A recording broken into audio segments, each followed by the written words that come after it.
Oke, sahabat Numan, kita bertemu lagi. Kali ini kita akan membahas salah satu soal dalam matematika, yaitu permasalahan dimensi 3. Pada kali ini ada satu soal dari bangun ruang, yaitu kubus.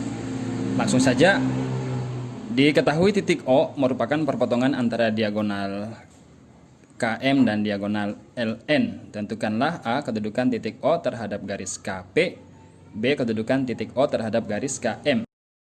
Tapi sebelum lanjut, jangan lupa menekan tombol like dan subscribe. Jangan lupa menekan loncengnya. Terima kasih. Semoga berkah. Jangan lupa dibagikan kepada teman yang lainnya.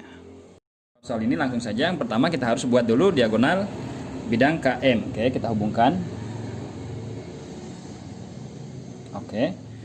Kemudian diagonal LN atau NL. Oke, kita hubungkan. Oke.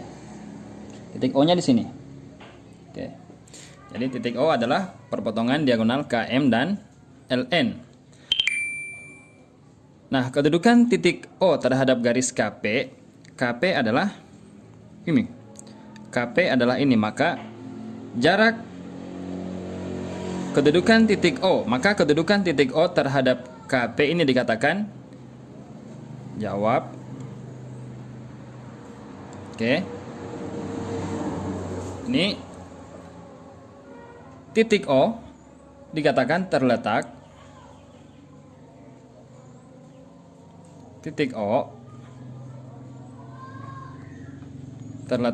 di luar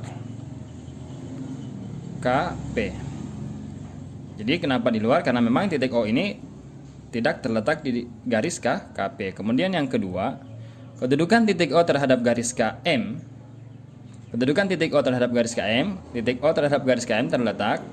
Jadi titik O, kalau kita lihat di gambar, terletak di dalam garis. Maka kita katakan titik O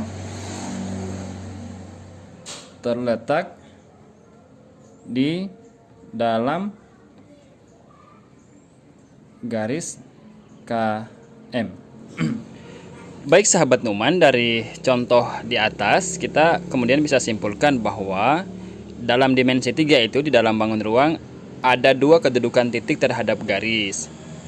Yang pertama adalah titik terletak pada garis.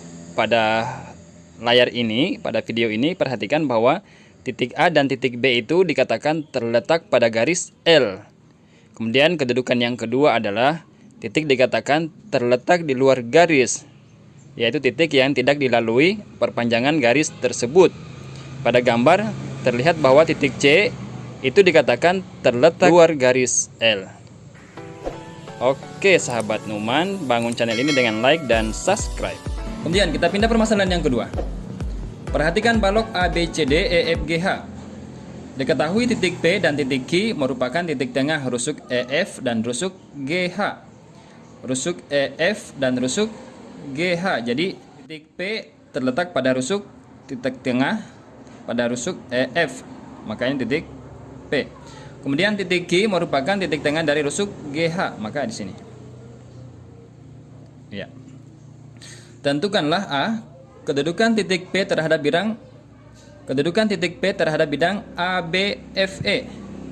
Titik P terhadap bidang ABFE. Ini dikatakan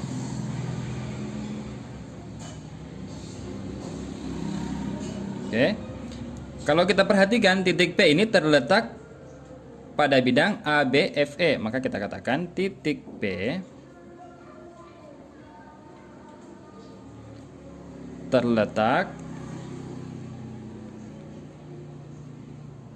pada bidang ABFE. Nah, memang titik P ini terletak pada rusuk dari bidang EF, maka otomatis kita katakan titik P terletak pada bidang ABFE. Kemudian yang bagian B, kedudukan titik Q. Titik Q di sana ya, titik tengah dari rusuk GH. Ya. Kedudukan titik Q terhadap bidang ADHE. ADHE bidang yang ini ya. Bidang yang ini saya arsir saja. Oke. Kedudukan titik Q terhadap bidang ADHE, maka ini kita katakan, kalau kita perhatikan, terletak di luar Titik Q terletak di luar bidang ADHE. Oke sahabat Numan, kedudukan titik terhadap bidang ini juga ada dua. Yang pertama, titik terletak pada bidang. Pada gambar tersebut, titik A dan titik B dikatakan terletak pada bidang alfa. Karena titik A dan titik B tepat berada di atas bidang, dan juga suatu titik dikatakan terletak pada bidang kalau perluasan bidang tersebut memuat titik tersebut. Kemudian kedudukan yang kedua, titik terletak di luar bidang. Pada gambar, titik C dikatakan terletak di luar bidang alfa. Jadi sahabat Numan, saya kira dua kedudukan ini sudah bisa dipahami tentang kedudukan titik terhadap bidang. Terima kasih.